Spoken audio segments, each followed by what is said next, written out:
Hi everyone, welcome to the channel.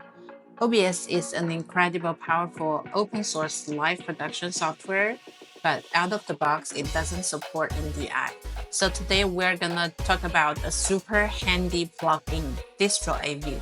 It was called OBS NDI before, but they changed the name. Hi everyone, thanks for watching. Before we get started, don't forget to like this video, subscribe to the channel, and leave a comment below. Your support helps us create more content like this. And now, let's jump in. So this plugin allows OBS to detect and connect to NDI sources, and it can also push your PVW or PGM output over NDI to your local network.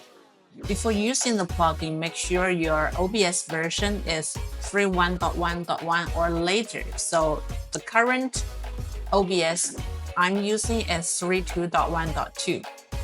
And then you need to install the DistroAV as well as a plugin called NDI Runtime. So the download links are in the description below, and let's quickly go through the installation process.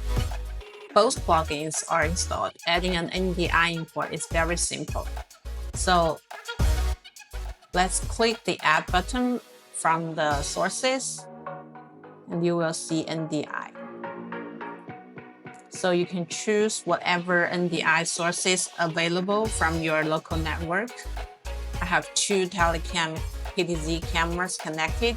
It's this one first. This is the Vision Plus 4K and 20 times. Okay, so this is how you can add an NDI input.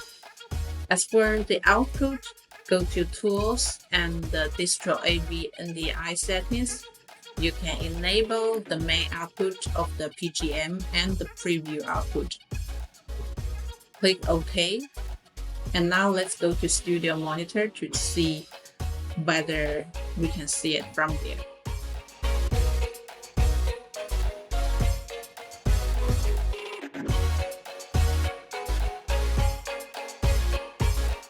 So this is the OBS